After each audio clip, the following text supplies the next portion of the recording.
World war 2 జరిగింది. World war 1 ఎప్పుడు జరిగింది మనకు 1914 నుంచి 1918 వరకు జరిగింది. అవునా? 1914 నుంచి 1918 వరకు వరల్డ్ వార్ 1. తర్వాత వార్స్ టీటీ ఇవన్నీ జరిగింది. కానీ వార్స్ రాకుండా మనం ఏం చెయ్యలేదు. అప్పుడు ఏంటి ఇంపీరియలిజం కదా. అందరూ అంటే ఒకడి మీద ఒకడు ఆధిపత్యమే చూపించుకుంటున్నాడు. నేను గెలిచా అనుకుంటున్నాడే తప్ప ఎన్విరాన్మెంట్ ఇంత మెచ్యూరిటీ లెవెల్స్ లేవు అసలు జనాలకి. ఇంపీరియలిజంతో పాటు ఇంకోటి ఏం స్టార్ట్ అయింది, ఇండస్ట్రియల్ రివల్యూషన్ వచ్చేసింది. ఫస్ట్ ఎక్కడ స్టార్ట్ అయింది? యూరోప్లో స్టార్ట్ అయింది ఇండస్ట్రియల్ రివల్యూషన్. యూఎస్ కన్నా ముందు. అసలు యూఎస్ అనేదే ఎక్స్పోర్టెడ్ కంట్రీ చెప్పాలంటే కదా. ఈ రెండు జరిగిన వెంటనే ఏమైందంటే ఇంపీరియలిజం వాడు ఎప్పుడు కూడా వెల్ఫేరిజం వైపు ఆలోచించడు. అక్కడ జనాలు ఏమవుతున్నారు, వాడి మంచి ఏంటి బాగేంటి అవి ఆలోచించరు. వాడు దోచుకున్నామా పోయినామా అంతే. దానికి ఇండస్ట్రియల్ రివల్యూషన్ తోడయ్యేసరికి ఏమైంది, వాడిష్టం వాడు దోచుకున్నంతా పోయి దాని మీద పెట్టినాడు. అంతేగాని ఏం జరుగుతుంది వెనక ముందు ఏం చూసుకోలేవాడు. అప్పటికే వార్లు స్టార్ట్ అయిపోయింది. సెకండ్ వరల్డ్ వార్ని ప్రపంచం చూసింది. న్యూక్లియర్ అటాక్ కూడా చూసింది అప్పుడే, ఆటమ్ బాంబ్స్. ఇంక ఇలా కాదు ఏదైనా పీస్ చేసుకుందామని అప్పుడు వచ్చింది ఏంటి, మనకు యుఎన్ వచ్చింది. ఫస్ట్ టైం అప్పుడే కదా 1945లో వచ్చింది యుఎన్ఓ. అప్పుడు దాకా మనకు పీస్ అనే మాటే లేదు. ఓకే, ఇక్కడికి వచ్చింది బాగుంది. అంటే ఏమవుతుంది, మనిషి అనేవాడు పీస్ సైడ్ ఆలోచించడం స్టార్ట్ చేసాడు ఫస్ట్ టైం ఇక్కడ. తర్వాత వార్స్ అందుకే జరగట్లా. ఈ ఆలోచించే విధానంలో ఏం జరిగింది అంటే ఎన్విరాన్మెంట్ కూడా ఆలోచించడం స్టార్ట్ చేసిండు. అంటే ఒక దేశం ఇంకో దేశాన్ని ఎప్పుడూ దోచుకోవద్దు అనే కాన్సెప్ట్ ఇప్పుడు స్టార్ట్ అయింది. ఒక మనిషి ఇంకో మనిషిని దోచుకోవద్దు అంటే మెచ్యూరిటీ ఆఫ్ థింకింగ్ స్టార్ట్ అవుతా వచ్చింది. ఇలాంటి టైంలో ఏం జరిగిందంటే రాకెల్ కార్సన్ అంటే ఈ పేరు, రచెల్ కార్సన్ ఏదో సంథింగ్, ఏదైనా కానీ రేచలో రచ్చలో ఏదో రాసుడు. ఈమె ఎవరు, యుఎస్లో ఉంది. ఈమె ఒక బుక్ రాసింది. అదేంటంటే సైలెంట్ స్ప్రింగ్ అనే బుక్ రాసింది అనమాట. ఏ ఇయర్లో రాసింది? 1965లో. ఇక్కడ ఏం జరుగుంటుందంటే అప్పుడు ఫెర్టిలైజర్స్ ఉంటాయి కదా, ఫెర్టిలైజర్స్ వాడినప్పుడు దాంట్లో ఏమైందంటే డిఏపి వాడుంటారు, అదొకటి. మళ్ళీ మలేరియా ఎక్కువ వాళ్ళ దాంట్లో ఉంటుంది, దానికి కూడా ఈ కెమికల్ వాడుంటారు, డిడిటి అనుకుంటా. అవన్నీ వాడడం వల్ల ఏమైపోయిందంటే అక్కడ స్పారోస్ అన్నీ అవి తిని చచ్చిపోయినాయి అన్నీ. సో ఆ టైంలో కూయాల్సిన కోయిల్ అనేది కూయలేదు. ఆ పేరుతో సైలెంట్ అయిపోయింది స్ప్రింగ్ అని, సైలెంట్ స్ప్రింగ్ అని పెట్టి రాసింది. ఒక క్రిటిసిజం లాగా అనమాట. అప్పుడు చాలా పాపులర్ అయిందంట అప్పుడు. Next the club of Rome, వీళ్ళు ఏంది ఒక ఎన్జిఓ లాగిది.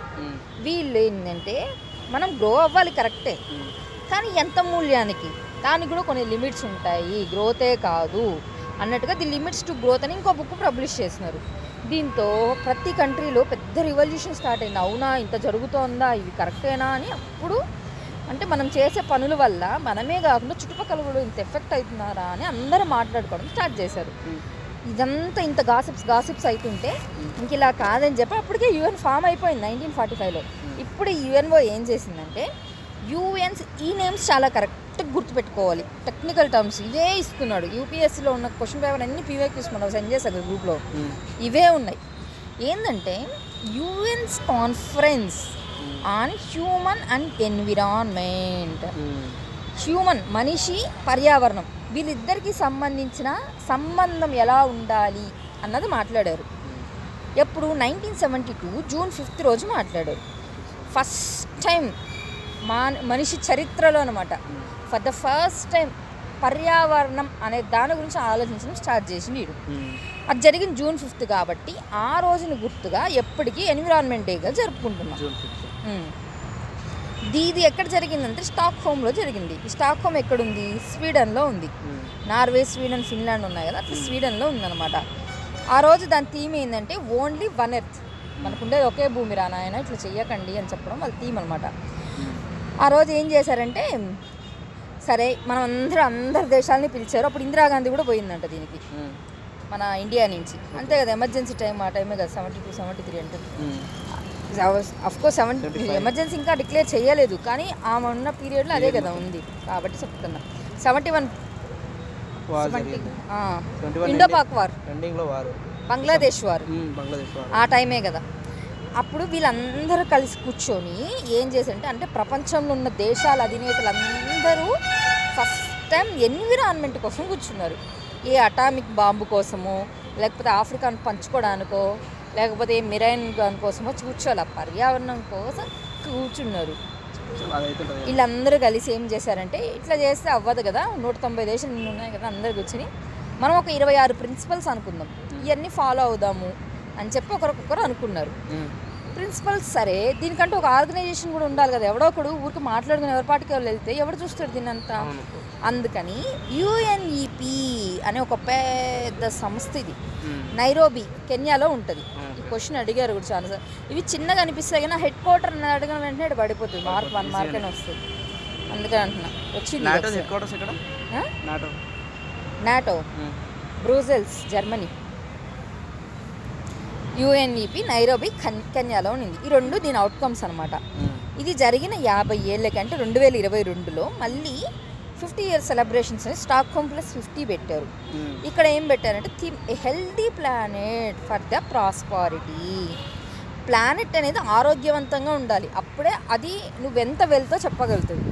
అంతేగాని ప్లానెట్ అంతా చెత్త చెదారం తీసుకొని నేను చాలా వెళ్తుంటే ఏం వెళ్తుంటుంది, ఏమి ఉండదు. అందుకని అలా పెట్టారు. అది prosperity of all our personality our opportunity అని పెట్టుకున్నారు. ఓకే, ఇక్కడికి ఏం జరిగింది, ఫస్ట్ అసలు ఎలా మనిషి ముందు స్టెప్ వేసాడని చెప్పినాం. ఇది అయిన తర్వాత ఏమైనా ప్రోగ్రెస్ వస్తుందని అందరు చూసుకుని ఎవరు పట్టుకోవాలి వెళ్ళారు, కానీ ఎవరు పట్టించుకోవట్లేదు. అబ్బా ఇట్లా చేస్తే ఇట్లా అవ్వదని చెప్పి మళ్ళీ పిలిచారు అనమాట అందరినీ. 10 ఏళ్ళకి పిలిచారు. ఇది 1972లో కదా, ఇది 1983 అనమాట నెక్స్ట్ మీటింగ్. అంటే కరెక్ట్ ఎంత, ఒక డికేడ్ ఇచ్చారు గ్యాప్. అంతే కదా, ఒక గవర్నమెంట్ మారాలంటే 5 ఏళ్ళు పడుతుంది. ఆ గవర్నమెంట్ మారి మళ్ళీ కూడా స్టెబిలైజేషన్ తీసుకోవాలి కదా, అందుకని 10 years తీసుకున్నారు. ఇప్పుడు ఏం చేశారంటే WCED ఇప్పుడు ఇచ్చిన కాన్ఫరెన్స్ పేరు ఏంటంటే world commission on environment and development. మనిషి ఎందుకు బాధపడుతున్నాడు, ఇంత ఎందుకు చేస్తున్నాడు, డెవలప్ అవ్వనే కదా. అందుకని నువ్వు పర్యావరణం కాదు, నీ అభివృద్ధి పర్యావరణం, ఇప్పుడు రిలేషన్ మాట్లాడదాం అన్నారు. ఈ పదాలే ఇక్కడ జాగ్రత్తగా చూడండి. యుఎన్ కాన్ఫరెన్స్ వరల్డ్ కమిషన్ అనేది వరల్డ్ కమిషన్. ఈ టైంలో ఏం చేశారంటే నార్వే ప్రైమ్ మినిస్టర్ ఒక ఆమె ఉంటుంది, బ్రెట్లాండ్ అని. ఈమె ఫీమేల్, మేల్ అనుకుంటాం అందరం.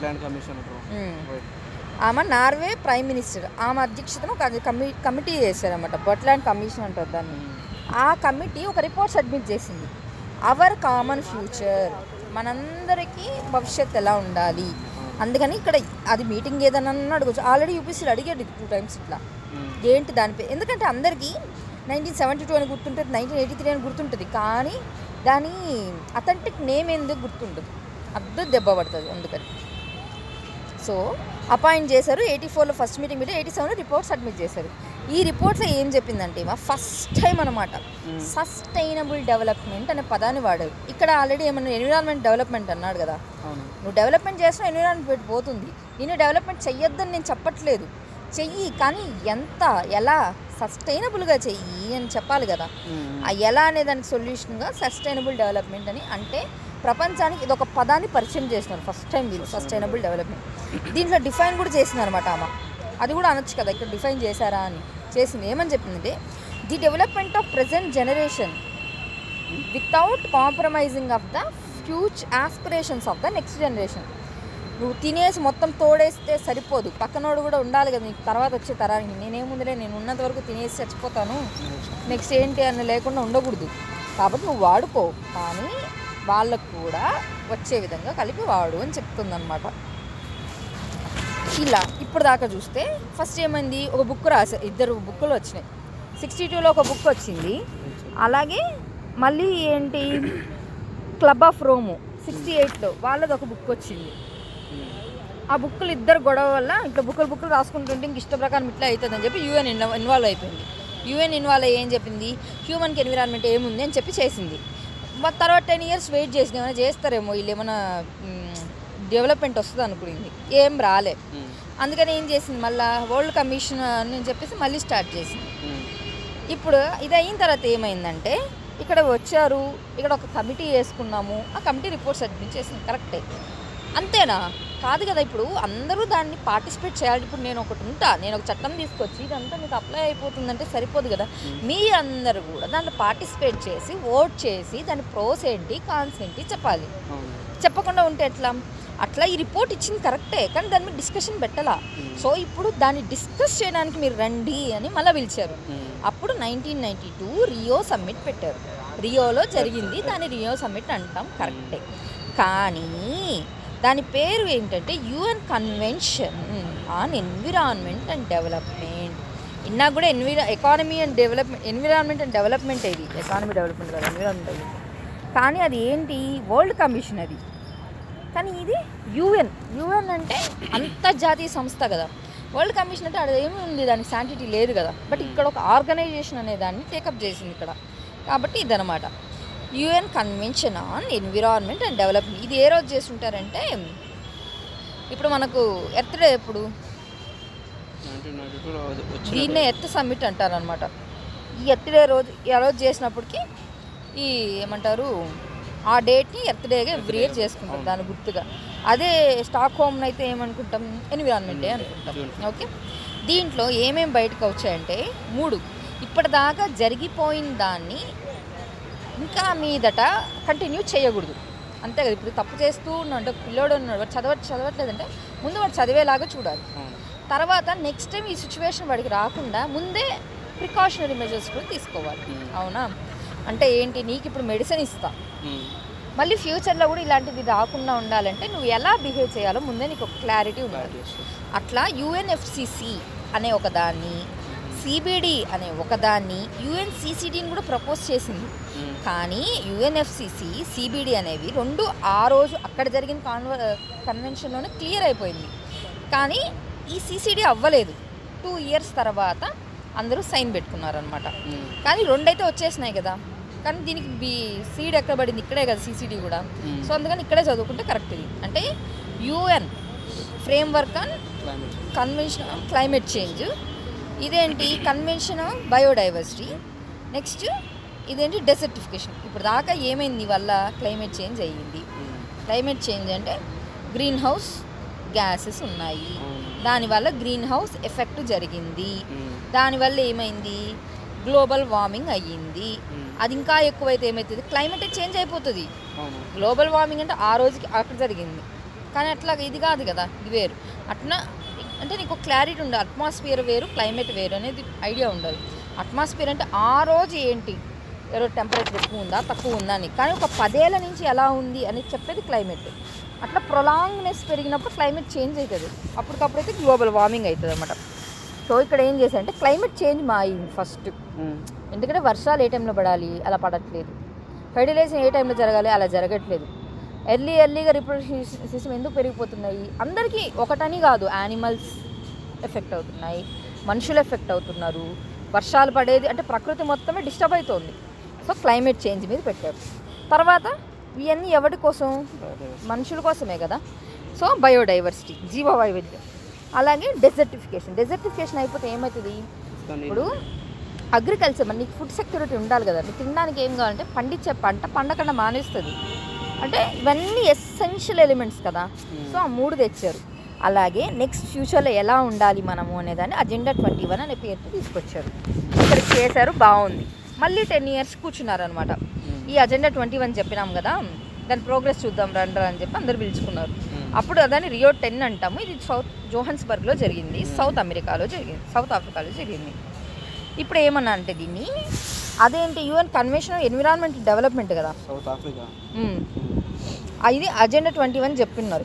ఇక్కడ ఏమైందంటే మనం అజెండా 21 మీద కదా ఇప్పుడు మాట్లాడేది. కాబట్టి ఇక్కడ ఏమన్నారు, world summit on sustainable development. అంతేగాని ఇక్కడ ఎన్విరాన్మెంట్ డెవలప్మెంట్ అంటే మాట్లాడలేదు. ఇక్కడ పదం వచ్చేసింది, సస్టైనబుల్ డెవలప్మెంట్ అనే పదం పరిచయం చేసేసారు. ఇక్కడ ఏం చేశారంటే ఒక ఇన్స్టిట్యూట్ని వీళ్ళు తీసుకొచ్చారనమాట. ఇన్స్టిట్యూట్ మీన్స్ ఒక యాక్షన్ ప్లాన్ని తీసుకొచ్చారు. దీని అవుట్కమ్లో పేజ్ 2013 ఆ టైంలో ఏంటంటే పార్ట్నర్షిప్ ఫర్ ఎందుకు action plan on green economy. పదాలు అబ్జర్వ్ చేయాలి, సస్టైనబుల్ డెవలప్మెంట్, గ్రీన్ ఎకానమీ.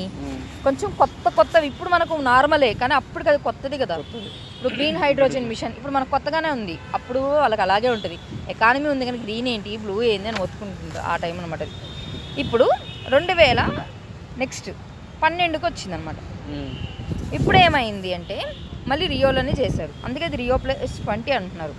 ఇక్కడ ఏం జరిగిందంటే యుఎన్ కాన్ఫరెన్స్ ఆన్, ఇందాకదేంటి వరల్డ్ సమ్మిట్, ఇప్పుడు UN conference on sustainable development. ఇక్కడ ఏం చేశారంటే పేరుని మార్చేశారు, అజెండా 21 కాకుండా సస్టైనబుల్ డెవలప్మెంట్ గోల్స్ అని పెట్టేసి ఆ గోల్స్ ఏంది అనేది కూడా చెప్పారు ఇక్కడ.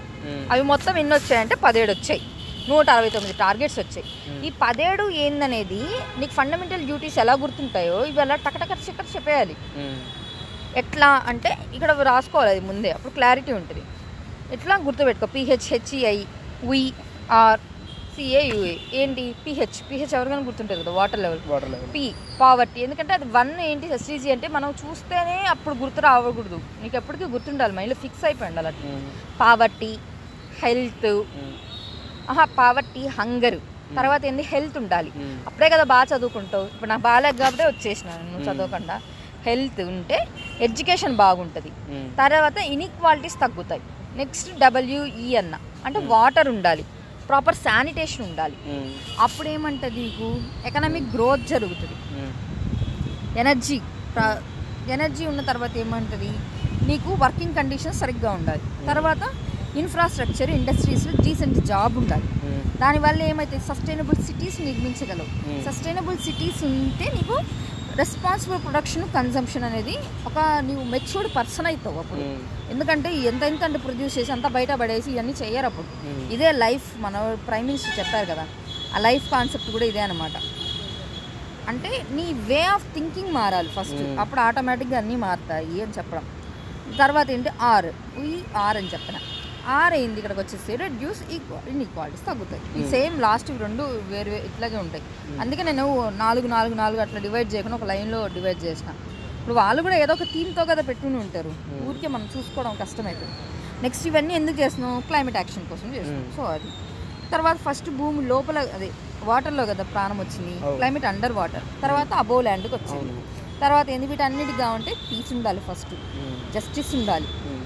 నువ్వు పీస్గా ఉండాలి అంటే నీకు కరెక్ట్గా జస్టిస్ జరగాలి, అన్యాయమైనోడికి నువ్వు కాంపన్సేషన్ ఇవ్వాలి, తప్పు చేసిన వాడిని శిక్షించాలి, అప్పుడే పీస్ వస్తుంది. ఇవన్నీ చేసేది ఎవరు, స్ట్రాంగ్ ఇన్స్టిట్యూషన్స్ ఉండాలి, లైక్ కోర్ట్స్ అనే అర్థంలాగా ఉంటుంది. ఇవన్నీ అన్ని కోర్ట్స్కే కాదు కదా, కొన్ని నీకు నువ్వుగా అనుకోవాలి, అన్ని కోర్టుకి వెళ్ళి చేయాలా లేదు కదా, ఎథికల్గా ఉంటే సరిపోతుంది. అంటే నీ పార్ట్నర్షిప్ బాగుండాలి, కొంచెం ఇలా అనమాట. ఓకే, ఇక్కడ దాకా సస్టైనబుల్ డెవలప్మెంట్ గోల్స్ అయ్యింది. మన ఇండియన్ కాన్స్టిట్యూషన్లో ఎక్కడైనా ఉందా, ఎందుకంటే ఇదంతా న్యూమరికల్స్ ఉంది కాబట్టి ఇక్కడే రాసేసేది. ఎస్ ఉంది. ఆర్టికల్ 21, అసలు ఆర్టికల్ 21 నుంచే కదా మనం NGT పెట్టినాం. రైట్ టు లైఫ్లోనే right to live with clean environment కూడా ఇష్యూనే. నువ్వు బతుకని చెప్పి చెత్త కుప్పల పక్కన బతుకమంటే ఎవడ బతుకుతాడు, క్లీన్ ఎన్విరాన్మెంట్ ఉంటే కదా, అది మన రైట్ అని చెప్పి అందుకు దొబ్బి సుప్రీంకోర్టు చెప్తే తర్వాత NGT 2010లో పెట్టారు. సేమ్ ఇదే టైంలో శేషాచలంను కూడా బయోస్పియర్ రిజర్వ్గా కూడా అనౌన్స్ చేస్తారు. కానీ శేషాచలం అనేది యునెస్కో మ్యాప్ ప్రోగ్రామ్ నుంచి వచ్చింది కాదు, సెంట్రల్ గవర్నమెంట్ డిక్లేర్ చేసింది, but it's a biosphere reserve. Next ఇంకెక్కడ చెప్పారు అంటే DPSPలో చెప్పారు, 48A 51AGలో చెప్పారు. తర్వాత ఆర్టికల్ 253 ఏంటి, ఇంటర్నేషనల్ అగ్రిమెంట్స్ ఏది ఉన్నా సరే దానికి అందరూ బైండ్ ఓవర్ అవ్వాల్సింది అంటారు. నెక్స్ట్ ఎంట్రీ 19 యూనియన్ లిస్ట్లో కూడా ఉంది, ఇది ఒకసారి చూడాలి ఎంట్రీ 19 ఏం చెప్తున్నారా. నెక్స్ట్ ఇదే టైంలో ఏమైందంటే అప్పుడు వీళ్ళు వెళ్ళారు, ఇదంతా ఎక్కడ జరుగుతుంది, ఇంటర్నేషనల్ లెవెల్లో జరుగుతుంది. అప్పటికి మీడియా లేదు, సోషల్ మీడియా అసలే లేదు, ప్రింట్ మీడియా కూడా అంతంత మాత్రం ఉంది. అలాంటప్పుడు 70% రూరల్ పాపులేషన్ ఉన్న ఇండియాలో ఎలా వెళ్తుంది జనాల్లోకి, అసలు అప్పుడున్న సీఎంలకే తెలియదు. ప్రైమ్ మినిస్టర్ వెళ్ళడమే గొప్ప అన్నప్పుడు ఇంక సీఎంలకు అసలు ఏమీ తెలియదు. అప్పుడు ఇంకా కొయిలేషన్ గవర్నమెంట్స్ కూడా చాలా మంది, unanimous government. First non Congress government ఎప్పుడు వచ్చింది, 1977 తర్వాత వచ్చింది, 78, 80లో. మనం మాట్లాడి 72లో, అంటే యునానిమస్గా ఉన్నాయి గవర్నమెంట్స్ అప్పటికి. అలాంటప్పుడు ఎట్లా అవ్వట్లేదు ఇది. కానీ కొన్ని స్టేట్స్లో వేరే గవర్నమెంట్స్ అయితే ఫామ్ అవుతున్నాయి. Suppose Tamil Nadu, Kerala, west Bengal, Punjab, AP ఇంకా రాలా. అప్పుడు 1983లో NTR వచ్చినప్పుడు ఇంకా రా. బట్ ఏమైందంటే ఆ టైంలో వాళ్ళు ఒకటి చెప్తున్నారు, వీళ్ళేమో ఇంప్లిమెంట్ చేయలేకపోతుంది, ఎందుకంటే అప్పటికి స్టేట్ లిస్ట్లో ఉంది. ఇప్పుడు ఇలా ఉంటే అవ్వదు కదా ఇవన్నీ. అందుకని ఏం చేస్తున్నామంటే అవన్నీ తీసి కంకరెంట్ లిస్ట్కి పెడుతున్నాం. యూనియన్ లిస్ట్ అని చెప్పట్లేదు, కంకరెంట్ లిస్ట్ అంటే నువ్వు చెయ్యి నేను చేస్తా, సో నో ఇష్యూస్. అప్పుడు వస్తే ప్రాబ్లం ఏంటి, కంకరెంట్ లిస్ట్లో ఇష్యూస్ అంటే మనం ఆల్రెడీ 254, 255లో చూస్తున్నాం ఆర్టికల్స్. అది ఇక్కడ కాదు, కానీ ఇక్కడ కంకరెంట్ లిస్ట్లో పెట్టారు, యూనియన్ లిస్ట్లో పెట్టలేదు. అంటే యూనియన్ నీ పవర్స్ తీసేసుకోలేదు, బట్ నీకు ఛాన్స్ ఇచ్చింది. ఈ లిస్ట్ ఇక్కడ పెట్టారు కాబట్టి ఇక్కడ కంకరెంట్ లిస్ట్ అని ఇక్కడ రాస్తున్నా, ఇక్కడ చూపిస్తున్నా. సరే, కంకరెంట్ లిస్ట్ అని పెట్టారు కాబట్టి జల్లికట్టు కేసు వచ్చినప్పుడు ఇదే గొడవ అయిందనమాట. ఎందుకంటే ఇక్కడ టాపిక్ వచ్చింది కాబట్టి చెప్తున్నా. జల్లికట్టు ఏమైంది, బ్యాన్ చేసింది ఫస్ట్ టైం సుప్రీంకోర్టు. కానీ ఏం చేసింది, అది యూనియన్ గవర్నమెంట్ అయ్యి ఉంటే ఒకవేళ సుప్రీంకోర్టు జడ్జిమెంట్ ఇచ్చిన తర్వాత యూనియన్ గవర్నమెంట్ మేబీ లా అమెండ్ చేసి ఉండొచ్చు, చేసి ఉండకపోవచ్చు. 70% అమెండ్ చేయకపోవడానికే ఛాన్సెస్ ఉంది. కానీ అది కంకరెంట్ లిస్ట్లో ఉంది కాబట్టి వాళ్ళ సాంప్రదాయం అదని చెప్పి తమిళనాడు గవర్నమెంట్ నెక్స్ట్ ఇయరే అమెండ్ చేసేసింది. చేయడం వల్ల ఏమైంది, ఇప్పుడు అది మళ్ళీ వాళ్ళకి లీగలైజ్ అయ్యింది. తర్వాత మళ్ళీ సుప్రీంకోర్టే ఇది లీగలైజ్ అన్నట్టు చెప్పింది. అఫ్కోర్స్ దాని మీద కాంట్రవర్సీ ఉంది, కానీ అది యూనియన్ లిస్ట్ అంటే అసలు ఆ రోజు తమిళనాడు చేసేది కాదు, బట్ కంకరెంట్ లిస్ట్లో ఉంది. ఈ విషయం గుర్తుండాలి. ఇది వచ్చింది కాబట్టి ఇక్కడ ఏమంటారు కంకరెంట్ లిస్ట్లో చూసారో కూడా ఒక్కొక్కసారి చూసుకుంటే మంచిది. 11A అన్ని ఆడ్ నెంబర్స్లో ఉంటాయి, విత్ ఏస్తో ఉంటాయి, అది గుర్తుపెట్టుకుంటే కరెక్ట్. ఇక్కడ 11A అడ్మినిస్ట్రేషన్ ఆఫ్ జస్టిస్ అంటే ఈ ఎన్విరాన్మెంట్ పోతే అదే టైంలో అదే అమెండ్మెంట్తో 42nd కాన్స్టిట్యూషన్ అమెండ్మెంట్ 1976లో 5 సబ్జెక్ట్స్ని తీసుకెళ్ళి కంకరెంట్ లిస్ట్లో పెట్టారు. యూనియన్ తీసుకోవాలా, బట్ కంకరెంట్లో పెట్టింది. ఏంటవి, అడ్మినిస్ట్రేషన్ ఆఫ్ జస్టిస్. ఎప్పుడు ఇందిరాగాంధీ ఉన్న జస్టిస్ సిస్టమ్ అనేది ప్యారలల్గా నడిచేదన్నమాట. ఎట్లా అంటే ఇప్పుడు నీకు సుప్రీంకోర్టు అవి ఉంటాయి కదా, వాటి కాకుండా బైపాస్ రూట్స్ కూడా జరిగేవి. అట్లాంటివి వచ్చినప్పుడు మ్యాక్సిమం ఈవిడ టైంలోనే జరుగుంటాయి. అది కొంచెం గుర్తుంటే క్లారిటీగా ఉంటుంది. Administration of justice, constitution and organisation of all courts. అన్నీ నువ్వు ఏదైనా చేయొచ్చు, కానీ except Supreme Court and High Court. Supreme Court హైకోర్టుని ఈవెన్ ప్రెసిడెంట్ రూల్ ఉన్నప్పుడు కూడా హైకోర్టు పవర్స్ని తీలేవు. కాబట్టి ఇంక సుప్రీంకోర్టుని ఆబ్వియస్లీ తీలేవు. కాబట్టి ఆ రెండు ఉండదు. ఎక్కువ వస్తుంది వాయిస్ వస్తుంది, ఆడనోడు కూడా వినపడుతుంది. ఆపిద్దామా, ఎందుకు మీకు ఇబ్బంది అవుతుంది మరి ఎవరైనా వింటారా? 17A ఏంటి, ఇవన్నీ ఏంటి, 11A ఇవన్నీ ఎంట్రీస్. వాడు ఏంటి వీటిలో అని అడిగేది ఒక టైప్ ఆఫ్ క్వశ్చన్, కానీ ఈ ఎంట్రీ నెంబర్లు ఇచ్చి వదిలేయచ్చు కదా, అప్పుడు కూడా ప్రాబ్లం అవుతుంది. అందుకని 17A ఏం చెప్తుంది, ఫారెస్ట్లోనే కదా వైల్డ్ యానిమల్ ఉండేది, ఎక్కడ బయట అయితే తిరగదు కదా. సో ఫస్ట్ దాన్ని మార్చారు, అందుకని 17A. అక్కడ ఉండేటివి ఏంటి, వైల్డ్ యానిమల్స్. కాబట్టి 17Bలో protection of wild animals and birds కూడా, యానిమల్స్ అండ్ బర్డ్స్. నెక్స్ట్ 11, 17 అయిపోయింది, 2 ఆడ్ నెంబర్లు అయిపోయినాయి. నెక్స్ట్ 20A కూడా గుర్తుపెట్టుకో ఇక్కడ, ఎందుకంటే population control and family planning ఆ టైంలో. ఎందుకంటే ఇప్పుడు డీలిమిటేషన్ కమిషన్ ఒకటి జరుగుతుంది, ఫినాన్స్ కమిషను, ఇవన్నీ ఇష్యూస్ దీంతోనే ఉన్నాయి. కాబట్టి ఏ ఎంట్రీనో గుర్తుండాలి. ఫస్ట్ అది ఇట్లా లేదు కదా, అందుకని. నెక్స్ట్ ఎడ్యుకేషన్, ఇందుకే కదా నేషనల్ ఎడ్యుకేషన్ పాలసీ వచ్చింది 2020, కస్తూరి రంగన్ కమిటీ. ఎందుకు రాగలిగింది, ఎందుకంటే అది కంకరెంట్ లిస్ట్లో ఉంది, కానీ అది ఒకప్పుడు state subject. Education is not commercialise, education is service అంటాం కదా. సర్వీస్ అన్నప్పుడు మరి మీరు ఎందుకు, అది స్టేట్ గవర్నమెంట్కి ఇవ్వచ్చు కదా, స్టేట్ గవర్నమెంట్లో చెప్పుకునేటివి కదా. ఇంక్లూడింగ్ టెక్నికల్ ఎడ్యుకేషన్, అందుకే కదా నీట్ ఎగ్జామ్స్ ఇవన్నీ పెడుతున్నాం. Medical and university subject to the provision, okay ఇక్కడ ఇచ్చి ఉన్నాను. నెక్స్ట్ అదంతా అవసరం, బట్ ఇదైతే గుర్తుండాలి, ఎడ్యుకేషన్ అనేది కంకరెంట్ లిస్ట్ అని. Next 33A ways and measures except establishment of standards, అది కూడా సెంట్రల్ గవర్నమెంట్. అంటే ఏమేమి వెళ్ళిపోయినాయి ఇప్పుడు వీళ్ళ చేతిలోకి, 11A odd number, 17A odd number, 17B odd number. తర్వాత 20A అనేది పాపులేషన్ కోసం గుర్తుపెట్టుకోమని చెప్పిన. అక్కడ DPSPలో 45 అయితే ఎడ్యుకేషన్, ఇక్కడైతే 25 education. Next 33A ways and measures. Okay, అన్ని నెంబర్లు ఆడ్లో ఉన్నాయి. 11A, 17A, 17B, 33A, ఒక్క 25 మాత్రం ఎడ్యుకేషన్ గుర్తుపట్టాలి. 25 odd numbers plus prime numbers. సరే, నెక్స్ట్ ఇప్పుడు యూఎన్ ఇది అయ్యింది కదా. ఇక్కడ ఏంటంటే నేను మొత్తం సబ్జెక్ట్ చెప్పడం నా ఇది కాదు, నీకు ఒక స్కెల్టన్ అయితే ఏ క్షణం అడిగినా కూడా నీకు స్కెల్టన్ గుర్తు రావాలి. ఇప్పుడు నువ్వు సబ్జెక్ట్ అంతా చదివి ఎగ్జామ్ టైంలో అది ఐడెంటిఫై చేయలేకపోతే వేస్ట్ అవుతుంది. ఇప్పుడు నార్మల్ అయితే బొక్కాడు ఉందంటే ఇక్కడ ఉందని చెప్తాం అట్లా. ఇప్పుడు ఈ స్కెల్టన్ అనేది క్లియర్గా ఉంటే వాడు ఏమన్నా ఇవ్వని, బట్ దీని చుట్టూనే అల్లండి కదా. ఒకటి UNFCC చెప్పిన, ఎక్కడ రియో సమ్మిట్లో బయటకు వచ్చినాయి 1992లో, ఫస్ట్ సమ్మిట్లో వచ్చిందన్న. అక్కడ UNFCC కాబట్టి కాప్స్ చాలా జరుగుతున్నాయి. అది ఓన్లీ క్లైమేట్ చేంజ్కి అని కాదు, బయోడైవర్సిటీకి జరగచ్చు, ప్లాస్టిక్ వేస్ట్కి జరగచ్చు, సైట్స్కి జరగచ్చు, అలా లేదంటే UNCCD డెజర్టిఫికేషన్ రీసెంట్గా ఇండియాలో జరిగింది, అక్కడేం జరిగింది, ఏదైనా కాపే. అంటే ఏంటి, అదా కాన్ఫరెన్స్ అని చెప్తుంది. కాన్ఫరెన్స్ అంటే ఒక మీటింగ్ లాగా. నీకు ఇంకొకటి ఏముంది, కాటేజ్ ప్రోటోకాల్ అని ఉంటుంది, కొన్ని దగ్గర ప్రోటోకాల్. ఇది కన్ఫ్యూజ్ అవుతూ ఉంటారు అందరూ. కాన్ఫరెన్స్ అంటే ఏంటి, జస్ట్ నేను పిలిచారు డిస్కస్ చేద్దాం మాట్లాడదామని. ప్రోటోకాల్ అంటే ఒక అగ్రిమెంట్ లాగా అనమాట. అంటే నువ్వు బైండ్ ఓవర్ అవ్వాలి. అక్కడ మీటింగ్కి వచ్చి బిస్కెట్లు తిని వెళ్ళిపోతే అవ్వదు, నువ్వేం చేస్తావో చెప్పాడు ఫస్ట్, అదనమాట. ఇంకా టైం వచ్చినప్పుడు కన్వెన్షన్ గురించి మాట్లాడదు. సరే, ఇప్పుడు కాప్ చూద్దాం. కాప్లో ఏంటంటే ఇప్పుడు రీసెంట్గా జరుగుంటాయి చూడు, అంటే కోవిడ్ తర్వాత ఏం జరుగున్నాయో పక్కా గుర్తుండాలి. కోవిడ్కి ముందు అంటే ప్యారిస్ తర్వాత జరిగినవి కూడా పక్కా గుర్తుండాలి.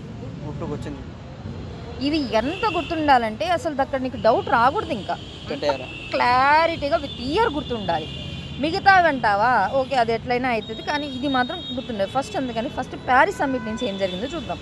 COP21 2015 Paris summit. మన జనరేషన్ వాళ్ళు ఎక్కువ వినేది ఏంటంటే ప్యారిస్ సమ్మిట్ కాబట్టి COP21 ఇది అస్సలు మర్చిపోకూడదు. COP21 2015 అప్పుడే మనకి ఇండియాలో ఎన్డీఏ గవర్నమెంట్ వచ్చింది, మోడీ వచ్చింది, గుర్తుండాలి. COP22 2016, COP23 2017, 24 2018, 25 2019, 20 సమ్మిట్ కోవిడ్-19 టైంలో మాత్రం జరగలేదు. ఆ టైంలో ఏమైందంటే గ్లాస్గోకి వెళ్ళేటప్పుడు గ్రేటర్ థన్బర్గ్ అని ఒక ఎన్విరాన్మెంటల్ అమ్మాయి, దాని ఇష్యూ జరుగుతుంది అనమాట. అప్పుడు లైట్ ఆగిపోయింది, మ్యాచ్ కాసేపు. ఓకే, లైట్ వచ్చింది. గ్రేటర్ థన్బర్గ్ ఆ అమ్మాయి వాళ్ళందరూ ఎడ్యుకేషన్స్ ఎక్కువ అవుతూ ఉన్నాయి అనమాట. ఎందుకంటే మీరు ప్యారిస్ కమిటీలో కూర్చున్నారు కదా, ఇక్కడ అందరూ ఐలాండ్స్ అన్నీ పోతున్నాయి. ఇప్పుడు మాల్దీవ్స్ కూడా వాళ్ళ పార్లమెంట్ కాన్ఫరెన్స్ పోయి అండర్ గ్రౌండ్లో పెట్టింది, అంటే దానికి నిరసన చెప్తున్నట్టుగా. మీరు వెళ్తున్నారు వస్తున్నారు కానీ ఒక ఏమంటే కన్స్ట్రక్టివ్ యాక్షన్ ప్లాన్ తీసుకోవట్లేదని చెప్పడం అనమాట. అదే టైంలో ఏమైంది, మళ్ళీ యుఎస్ కూడా నేను పోతున్నా అని వెళ్ళిపోవడం, మళ్ళీ వచ్చి ట్రంప్ పోయింది, మళ్ళీ బైడెన్ వచ్చినప్పుడు మళ్ళీ వచ్చింది, అట్లా పోతూనే ఉంటుంది. ఎన్ని ఇష్యూలు జరుగుతూనే ఉన్నాయన్నమాట. ఈ టైంలో ఏం జరిగింది 26 నుంచి ఆవిడ గుర్తుండదు కొంచెం క్లారిటీగా. అందుకు నేను ఏం చెప్పానంటే ఇది ఇక్కడ మహేష్ బాబు, కళ్యాణ్ మాలిక్ మ్యూజిక్ సింగర్ కదా, ఆయన పేరు గుర్తుపెట్టుకుని మహేష్ బాబు. మనకి కళ్యాణ్ మాలిక్ చాలా దగ్గర యూజ్ అవుతాడు, అందుకే ఆయన గుర్తుపెట్టుకోమంటున్నాం. మొరాకో మాడ్రిడ్ గాడు, కొంచెం చూసుకోవాలి పదాలు చూసుకుంటే మర్చిపోమని. మొరాకో మార్కెష్ అంటే ఆఫ్రికన్ కంట్రీ కదా. బాన్ జర్మనీ, కెటబాసి పోర్చుగల్, మాడ్రిడ్ స్పెయిన్. ఇవన్నీ ఐడియా ఉంటాయి ఎందుకంటే అవన్నీ ఫేమస్ సిటీస్ కదా. కాకపోతే అక్కడ ప్రాబ్లం ఏమవుతుందంటే దేని తర్వాత ఏదైనా క్లారిటీ ఉండదు. అందుకే మహేష్ బాబుకి సినిమాకి కళ్యాణ్ మాలిక్ మ్యూజిక్ ఇచ్చాడని గుర్తుపెట్టుకోండి, మర్చిపోరు. నెక్స్ట్ COP26 2021, COP27 ఈ చాలా చాలా చాలా ఇంపార్టెంట్, అస్సలు మర్చిపోకూడదు. COP26 అనగానే నీకు పంచామృత్ గుర్తు రావాలి.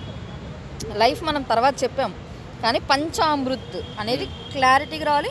ఆ పంచామృత్లో ఏం చెప్పారో కూడా ఇట్లా ఫింగర్ టిప్స్ మీదకి వచ్చేయాలి గ్లాస్కోలో. ఎందుకంటే అప్పుడు మోడీ గారిని చెప్పమన్నారనమాట. ప్యారిస్లో ఆల్రెడీ 3 చెప్పారు, కానీ దానికన్నా ఇంకా బాగా చేస్తామని ఇంకో 2 కలిపి 5 చెప్పి మన వాళ్ళు దానికి ఒక సిగ్నిఫికెంట్ వర్డ్ ఇస్తారు కదా, అట్లా పంచామృత్ అని ప్రపంచానికి పోయి చెప్పినారు. ఇదేంటారా కొత్తగా ఉంది, వెరైటీగా ఉంది అన్నట్టు పిలిచినప్పుడు. 27 ఏంటి, షర్మల్ షేక్ బండారీ ఈజిప్ట్లో జరిగింది. 23 దుబాయ్లో జరిగింది. 29 బాకు అజర్బైజాన్లో జరిగింది. 33 ఏంటంటే ఇండియాలో పెట్టాలని ప్రపోజల్లో ఉంది, కానీ ఇంకా చూడలేదు, ఏం చేస్తారో చూద్దాం.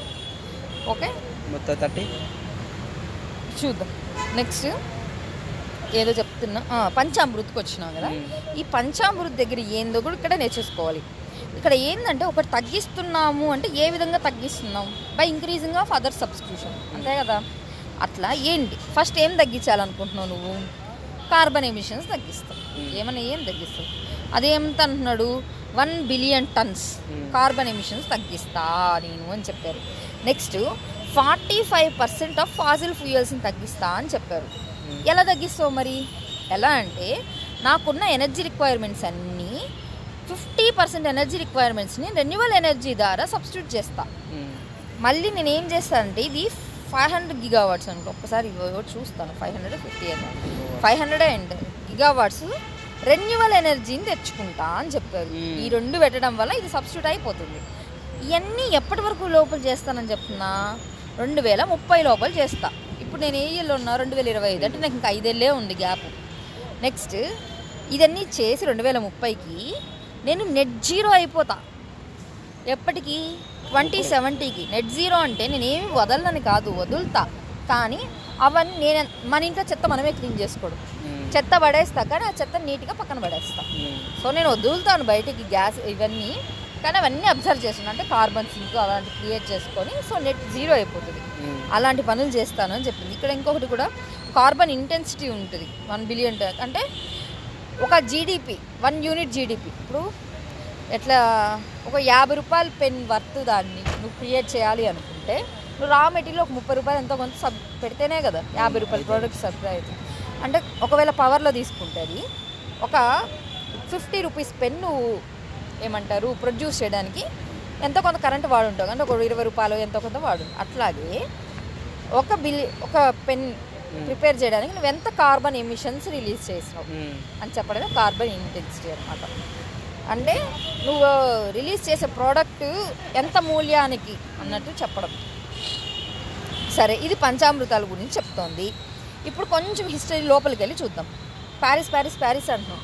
అసలు ప్యారిస్ ఏంటి? ప్యారిసే ఒకదానికి ఎక్స్టెన్షన్. ఏంటంటే దీని ఒరిజినల్ ఏంటంటే COP3 1997 క్యోటో ప్రోటోకాల్. క్యోటో ఇలాంటి పదాలన్నీ జపాన్లోనే ఉంటాయి. నగోయా, క్యోటో, సెందాయి, మినిమిటా ఇవన్నీ. సో క్యోటో ప్రోటోకాల్ వచ్చిందనమాట. ఇక్కడ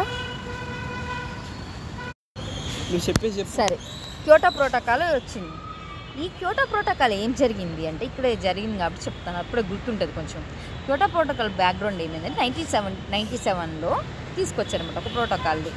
దీన్ని బట్టి ఏమన్నారు, మనము ఇంత ఇంటెన్సిటీస్ తగ్గించాలి, ఇంత మెయింటైన్ చేయాలి అని చెప్పుకుంటూ ఉన్నారు. కరెక్టే, కానీ ఎప్పటి నుంచి ఇంప్లిమెంటేషన్లోకి రావాలంటే 1997 జరిగిన తర్వాత. యాక్చువల్గా ఇక్కడ అనక్షర కంట్రీస్ ఇవన్నీ చెప్పున్నారు అనమాట. ఇప్పుడు అవన్నీ నేను ఇక్కడ చెప్పట్లేదు, అది తర్వాత మాట్లాడదాం. బట్ ఇక్కడ ఏం ఓవరాల్గా తెలియాల్సిందంటే టైం లైన్స్ తెలియాలి ఇక్కడ క్లియర్గా.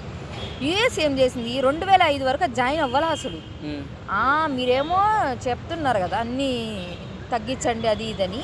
డెవలప్డ్ కంట్రీస్కి ఏమో అది బైండింగ్, అంటే మేము సచ్చినట్టు చేయాల్సిందే. బట్ మీరేంటి డెవలపింగ్ కంట్రీస్ వాలంటరీ చేస్తావు లేకపోతే లేదు. బట్ ప్యారిస్ క్లైమేట్లో అట్లా కాదు, ప్రోటోకాల్లో ఇద్దరికి బైండింగే. కానీ అక్కడ మాత్రం అట్లా కాదు. ఇక్కడ ఏంది, ఇద్దరికి బైండింగ్ చెప్పి మీరు అప్పుడు క్రిటిసిజం వస్తుంది కదా డెవలపింగ్ కంట్రీస్కి, మీరు ఏడవకండి మీకు $100 బిలియన్ ఫండ్ ఇస్తా అని చెప్పింది. ఆ ఫండ్ ఇంకా ఇవ్వలేదని ఇప్పుడు బాకులో కూడా క్వశ్చన్ చేశారు మన ప్రైమ్ మినిస్టర్. ఫండ్ ఇస్తారన్నారు కాబట్టి మేము బైండింగ్ అని చెప్పాం కాబట్టి INDCs కింద పంచామృతాలు ఇచ్చినాం. మేము చెప్పిన మాట నిలబెట్టుకున్నాం. మరి మీరు చెప్పిన మాట నిలబెట్టుకోలేదు. నిజం చెప్పంటే ఆ $100 బిలియన్ ఏడ సరిపోతాయి, మొత్తం వీళ్ళే చేస్తున్నారు కదా, మిగతా చిన్న చిన్నగా ఏం సరిపోదు. కానీ అది కూడా ఇవ్వట్లేదు అనమాట. కానీ క్యోటో ప్రోటోకాల్లో అలాంటిది ఏం లేదు. డెవలప్డ్ కంట్రీసే బైండింగ్ రిమైనింగ్ కాదనింది. అందుకని ఏమన్నా అమెరికా మేమే ఎందుకు బైండింగ్ ఉంటాం, మేము ఉండము, అందరికీ పని ఉంది కదా, వాళ్ళదే పాపులేషన్ ఎక్కువ ఉంది, వాళ్ళే ఎక్కువ ఎమిట్ చేస్తారని వాళ్ళు. వీళ్ళందరూ ఏమంటున్నారు, ఇన్ని రోజులు మీరే కదా ఇంపీరియలిజం మమ్మల్ని అంతా వాడుకున్నారు, మేము డెవలప్ అవ్వాలి కదా, మాకు నీడ్స్ ఉంటాయి కదా, మేము మీలాగైతే చెయ్యలేము అని చెప్పి వీళ్ళు అనమాట. అట్లా ఉంటే అప్పుడు క్యోటో ప్రోటోకాల్లో ఇద్దరిని డివైడ్ చేసి వాళ్ళకి కొన్ని ప్రోగ్రామ్స్ చెప్పింది. ఎట్లా జాయింట్ ఇంప్లిమెంటేషన్ అని, క్లీన్ డెవలప్మెంట్ మెకానిజం అని, ఎమిషన్ ట్రేడింగ్ యూనిట్స్ అని, ఇలాంటివన్నీ వాళ్ళకి చెప్పి మీదిగొండ బాబు మీకు ఇది అని చెప్పి ఫ్రేమ్ ఫిక్స్ చేసింది. కానీ 2005 టైం నుండి అప్పుడు US జాయిన్ అయ్యింది కాబట్టి అక్కడ ఒక కండిషన్ ఉందన్నమాట. ఎక్కడ క్యోటో ప్రోటోకాల్లో ఏంటంటే ఇప్పుడు ఈ ప్రోటోకాల్ తెచ్చిన తర్వాత ఇంప్లిమెంటేషన్ రావాలంటే మినిమం 50% ఆఫ్ ద స్టేట్స్ అనేవి 50 స్టేట్స్ దాన్ని 50% కాదు 50 స్టేట్స్ దాన్ని సైన్ పెట్టాలి. ఇప్పుడు 50 స్టేట్స్ సైన్ పెడతానని చెప్పి నేపాలు, భూటాను, మాల్దీవులు ఇట్లా పోయి పెడితే అవ్వదు కదా. ఇండియా లాంటి కంట్రీ పెడితేనే ఇంత బుడ్డి 50 నెంబర్ కాదు అది కావాల్సింది. వాళ్ళ ఇంటెన్షన్ ఏంటంటే ఇంటెన్సిటీ చూడాలి. అందుకని ఆ 50 దేశాలు ఎవరై ఉండాలంటే 50% పొల్యూషన్ ఎవరైతే చేస్తుంటారో ఆ కంట్రీస్ ఈ 50 స్టేట్స్ అయి ఉండాలి అని చెప్పిందనమాట. అప్పుడే కదా ఇంత పెద్ద సిద్ధాంతం తీసుకొస్తే యూజ్ ఉంటుంది. లేదంటే అవన్నీ బుడ్డ పెట్టి ప్రోటోకాల్ ఆన్లోకి వచ్చేసిందంటే అవి మాత్రం వాటికే చేస్తూనే ఉంటాయి, అప్పుడు ఏం యూజు. అందువల్ల అప్పుడు ఇంప్లిమెంటేషన్ అవ్వలేదు. కానీ US సైన్ పెట్టిన తర్వాత, USA కదా మేజర్ కాంట్రిబ్యూటర్, మొత్తం రిలీజ్ చేసేదే US, చైనా ఇవే. అందుకని చెప్పి US సైన్ పెట్టిన తర్వాత అప్పుడు తీసుకొచ్చారనమాట. తీసుకొచ్చి అప్పుడే 2005 నుంచి 2012 7 ఆ టైం నుంచి 12 ఏంది యుగాంతం అన్నారు కదా ఆ టైం అనమాట. అప్పుడు నెక్స్ట్ ఫేజ్ ఏంటంటే అది phase 1, కానీ టైం తక్కువ కదా 7 ఇయర్సే ఉంది. సో మళ్ళీ phase 2 తీసుకున్నారు అనమాట. phase 2లో ఏం చెప్పారు, 2012 అయిపోయింది కదా, 13 నుంచి 20 వరకు అంటే లీడ్ 2020 అంటున్నారు. అప్పట్లో 2020కి చాలా డిమాండ్ ఉంది, 2012కి 2020కి యుగాంతం అని ఒకటి 2020 అని చెప్పి. అందుకని చెప్పి ఆ రెండింటికి చెప్పారనమాట. కానీ 20 తర్వాత ఏంటి, 20 తర్వాత కూడా క్వశ్చన్ ఉండాలి కదా. ఇక్కడికైతే వైండ్ అప్ కాదు కదా, క్లైమేట్ ఇంకా దరిద్రంగా తయారవుతుంది కదా. సో అందుకని ఏం చేశారంటే మీరే చెప్పినట్టే 2007 నుంచి 12 వరకు ఒక ఫేజ్, మళ్ళీ 13 నుంచి 17 వరకు కూడా ఒక ఫేజ్. కరెక్టే. 13 నుంచి 20 వరకు ఒక ఫేజ్. 20 తర్వాత ఏంటి అన్నది ఎక్కడ డిసైడ్ చేశారంటే దోహా COP18 2012. ఇక్కడ దోహాలో టైం ఎక్స్టెండ్ ఎక్కడి నుంచి 2013 నుంచి 20 దాకా చేసామే, ఆ టైం ఇక్కడ ఎక్స్టెండ్ చేసామన్నమాట. కానీ ఇక్కడ ఏంటి 1997లో తెస్తే 2007-05 టైంకి వచ్చిందంటే ఎంత బ్యాక్లాగ్ ఉంది. అందుకని ఈసారి అలా అవ్వకూడదని ప్యారిస్ 2015లోనే జరిగింది, కానీ 2020కి మనకు అయిపోవాలి అంటే 20 తర్వాత జరగాలి ఏం జరిగినా. కానీ అక్కడ ఆల్రెడీ మనం చూసినాం కదా లిటర్ అన్ని సన్నాసి వేషాలు వేస్తారని చెప్పి 2015లోనే అంటే 2020కి అయిపోతుంది కాబట్టి 5 ఏళ్ల ముందే మనం అగ్రిమెంట్ ఇంకోటి రాసుకున్నాం, నెక్స్ట్ మళ్ళీ వచ్చే 10 ఏళ్ళకని. అంటే ప్యారిస్ అగ్రిమెంట్ ఏం చెప్తుందంటే మనకు 20 నుంచి 30 దాకా చేయాల్సిన యాక్షన్ ప్లాన్ చెప్తుంది.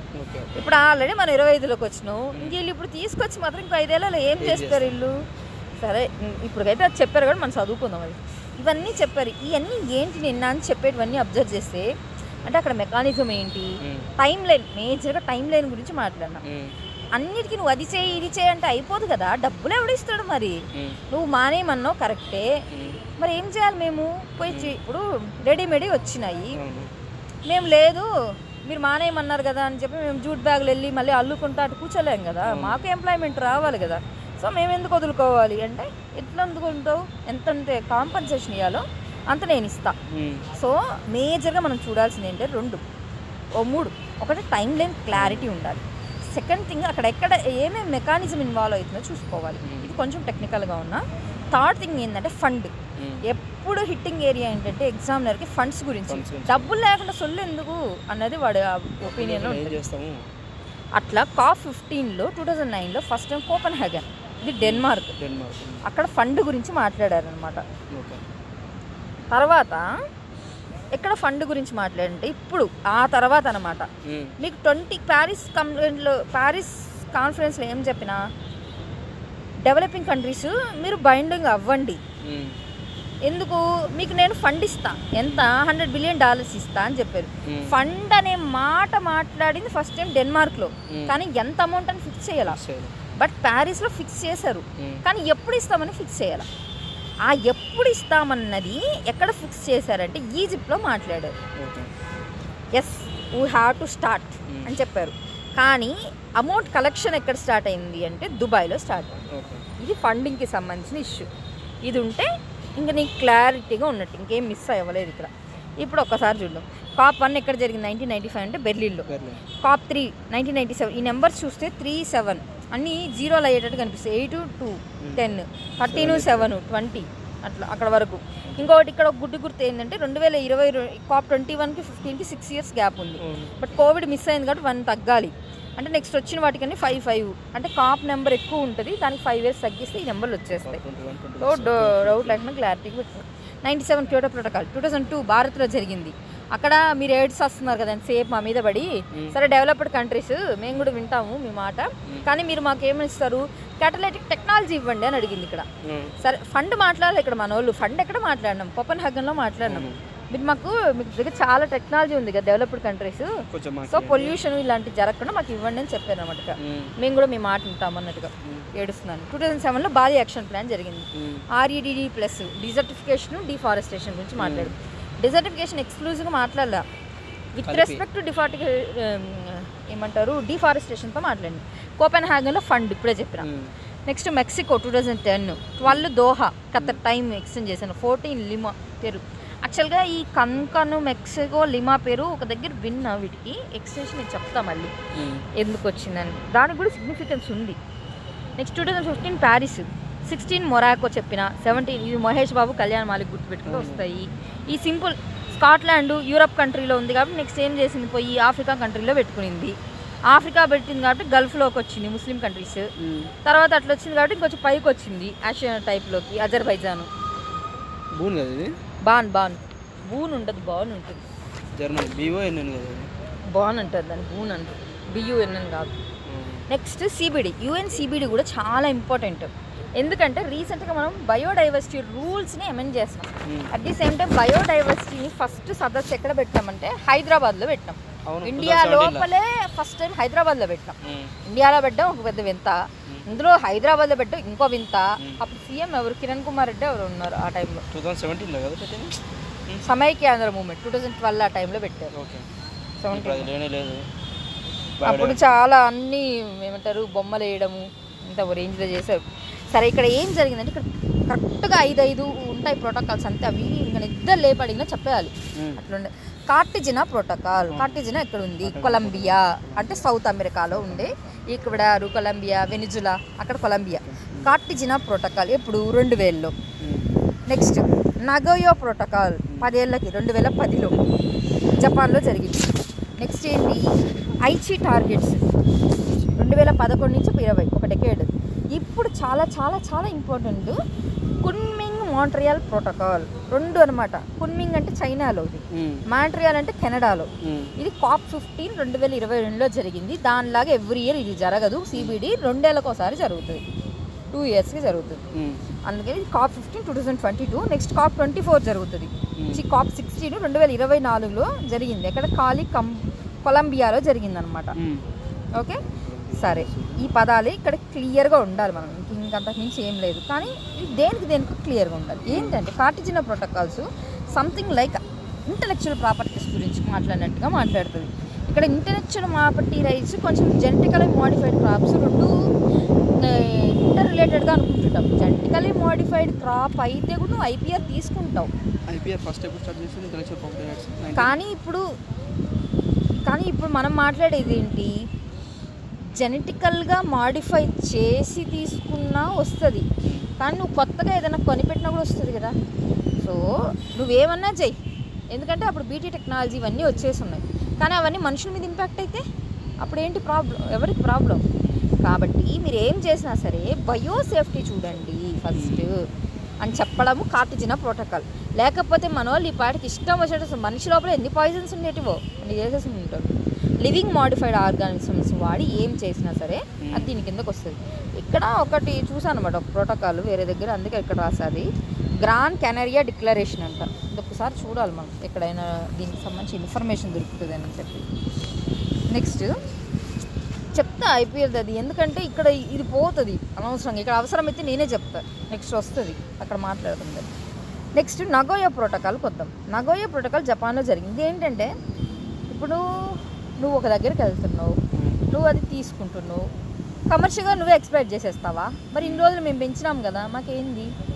ఇప్పుడు ఒక ఫారెస్ట్కి వెళ్తావు, వనమూలికలు ఉంటాయి, అక్కడ ఉన్న వాళ్ళకే కదా బాగా తెలుస్తుంది పాముకు కానీ ఏదో ఒకటి విరుగుడు అయిందని.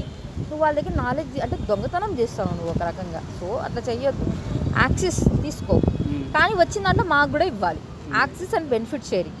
మరి మేము కాపాడినాం కదా, మమ్మల్ని అయితే ఈ నుంచి పంపించలేవు కదా, అందుకనమాట. Next Aichi targets Kunming Montreal protocol. ఇది కున్మింగ్ మాంట్రియాల్ ప్రోటోకాల్ని ఇంకో పేరు ఏంటంటే దీని పేరు GBF, గ్లోబల్ బయోడైవర్సిటీ ఫ్రేమ్వర్క్. ఇది 2022 నుంచి 2030 దాకా. ఐచి ఏం చెప్పినాం? 2011 నుంచి 20 దాకా చెప్పినాం. ఇప్పుడు కున్మింగ్ ప్రోటోకాల్ అంటే 23 నుంచి 30 చెప్తున్నాం. ఇక్కడ ఏంటంటే 30/30 అనమాట. అంటే 30% ప్రొటెక్ట్ చేయాలి బై 2030కి. నువ్వు ఎప్పుడు చేసినావు? 2022. అంటే 8 ఏళ్ళలో వీళ్ళు ఎంత పిచ్చి చేస్తారా? సరే చూద్దాం. ఇంకొకటి ఏంటంటే MAC అంటే వైల్డ్ లైఫ్సే కాకుండా మ్యాంగ్రూవ్స్ గురించి కూడా మాట్లాడింది. మ్యాంగ్రూవ్స్ అలియన్స్ ఫర్ క్లైమేట్ అనేది మాట్లాడారు. ఇదే విషయం COP27లో కూడా మాట్లాడారు. సో ఇంటర్ రిలేటెడ్గా ఉన్నాయి అదనమాట ఇక్కడ చదవాల్సిన. మిగతాది CCD మళ్ళీ చూద్దాము, ఇక్కడ అంత అవసరం లేదు. ఇక్కడ వరకు ఏం మాట్లాడాము? ఇప్పటి వరకు అంతా మాట్లాడింది జస్ట్ ఒక టాపిక్కే. ఇంటర్నేషనల్ కన్వెన్షన్స్ చెప్పినాం.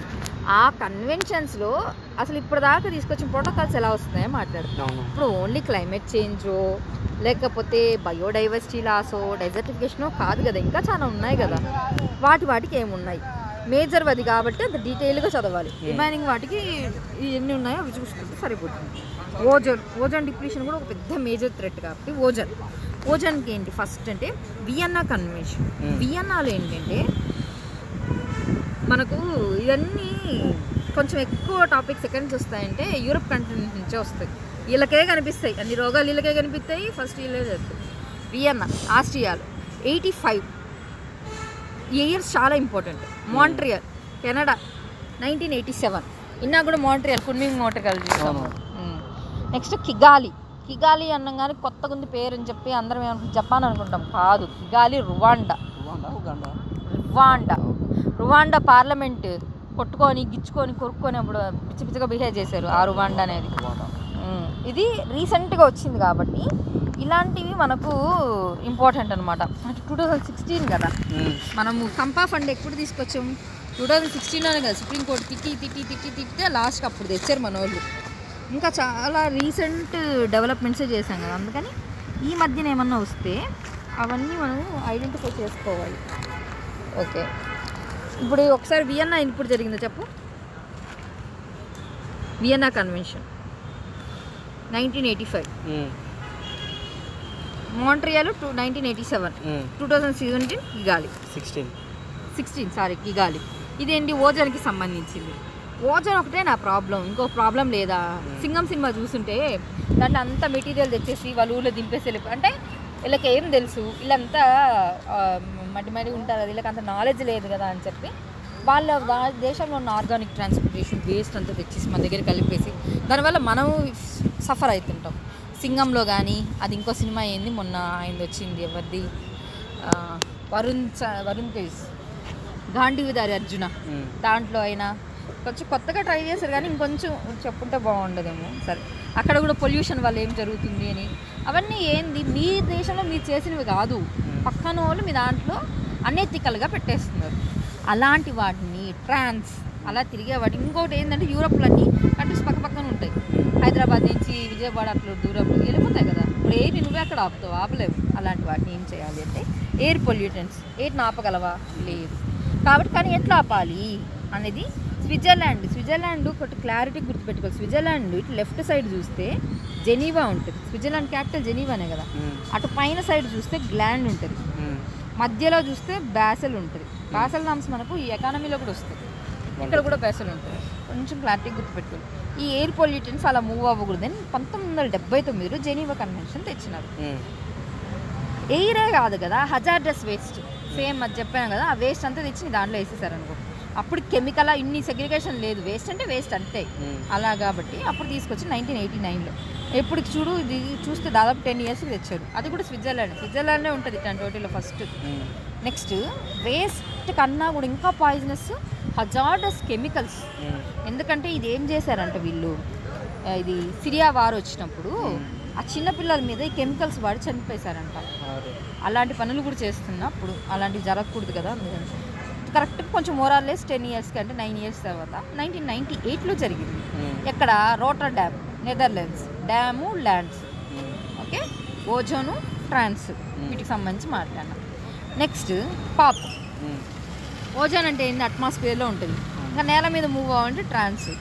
ఇలా కాకుండా వీటితో ట్రాన్స్తో ఇంకొంచెం పర్సిస్టెంట్ ఆర్గానిక్ పొల్యూటెంట్స్.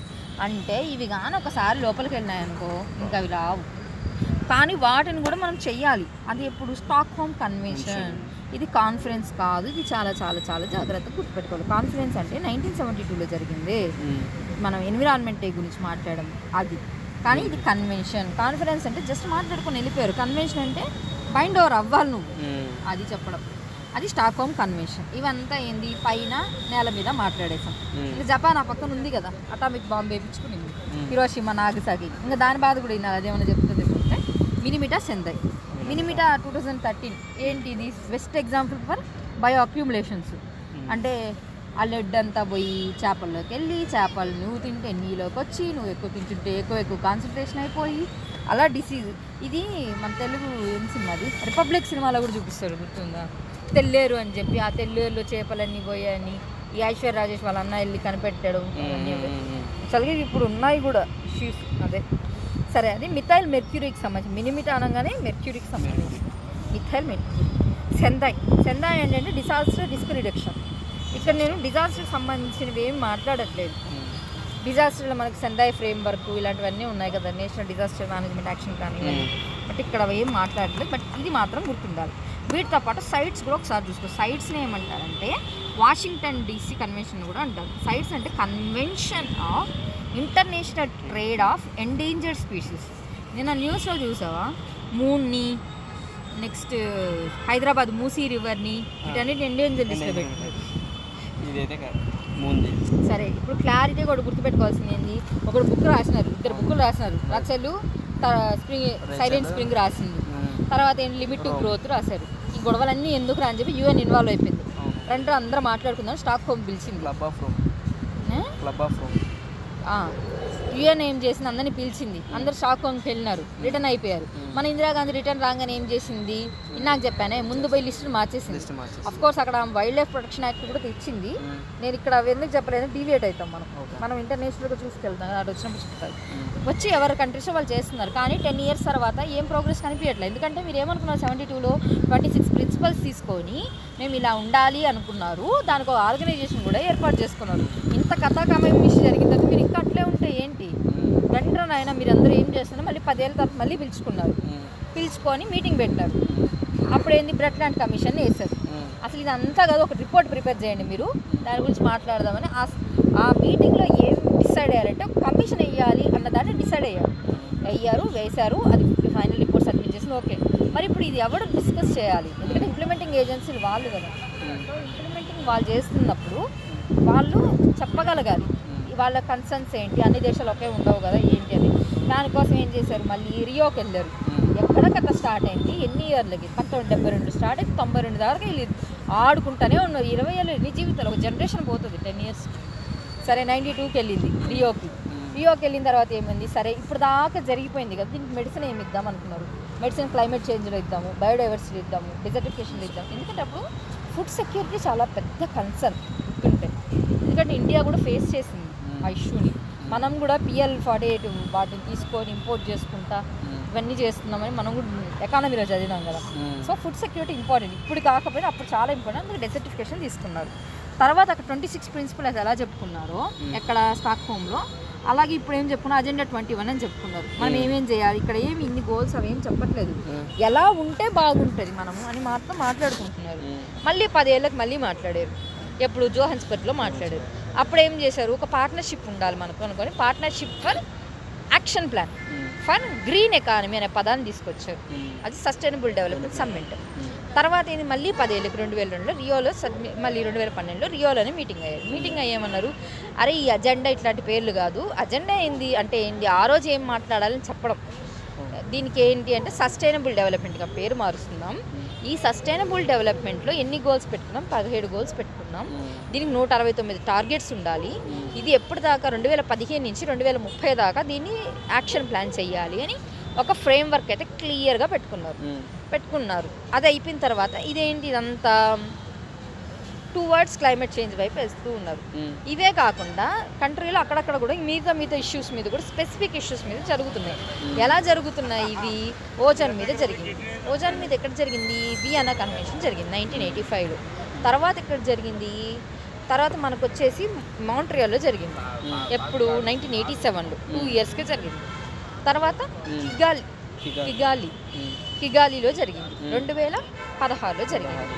ఓజోన్ అయిపోయిన తర్వాత పైన అయిపోయింది, మళ్ళీ కింద. ఇప్పుడు కింద అంటే బౌండరీస్ ఏంటి, ఫస్ట్ ఎయిర్ కదా, అంత తెలివి లేదు కదా, వేస్ట్ కూడా పడేస్తారని మనం. కానీ ఎయిర్ అయితే కనిపించేది కదా, పొగ అంతా నిన్న కాల్చినట్టు అనిపిస్తుంది. సో అట్లా కనిపించింది అనేసి వాళ్ళు ఏం చేశారు, అప్పుడు ఎయిర్ పొల్యూటెంట్స్కి ఏమన్నారు, ఫస్ట్ ఇలాంటివన్నీ ఎవరు చేస్తారన్న, స్విట్జర్లాండే చేస్తారన్న. కాబట్టి స్విట్జర్లాండ్ క్యాపిటల్ ఏంటి, జెనీవా తీసుకొచ్చింది. తర్వాత ఏంటి, అరే ఎయిరే కాదురా వేస్ట్ కూడా వేస్తున్నారు రా ఇల్లు అని చెప్పి వేస్ట్ని తీసుకొచ్చారు. అప్పుడు బెసెల్ కన్వెన్షన్ తెచ్చుకుంది. అరే వీళ్ళు వేస్ట్ కాదురా కెమికల్ వేస్ట్ కూడా వేస్తున్నారు, అది మానేసినామని చెప్పేసి మళ్ళీ ఇంకో కన్వెన్షన్ తీసుకొచ్చింది అనమాట. అదెప్పుడు 1998లో తీసుకొచ్చింది. మొత్తం మోరాలెస్ 10 years గ్యాప్లో తెచ్చుకున్నాం. ఎవాల్యూషన్ అవుతా ఉంది. 79, 89, 1999. అది ఎక్కడ, రోటర్డామ్, నెదర్లాండ్స్. ఇవన్నీ యూరోప్ కంట్రీసే చూస్తే, నెదర్లాండ్స్ కూడా యూరోప్లోనే ఉంటుంది. ఇవే కాకుండా అలాంటి ట్రాన్స్లో ఇంకొకటి, వీటన్నిటిగా ఇంకా దరిద్రం ఏంటంటే POP వెళ్తే ఇంక రాదు, ఇవన్నీ ఏదో ఒకటి చేస్తాం. అది స్టాక్ హోమ్, స్విట్జర్లాండ్కి బాపు స్వీడన్. ఇలాంటి వాటిల్లో ఏం చేసినా మేమంత మంచి వాళ్ళం లేదని చెప్తుంటుంది స్వీడన్. ఇదే కదా పోయి చేరింది మొన్న.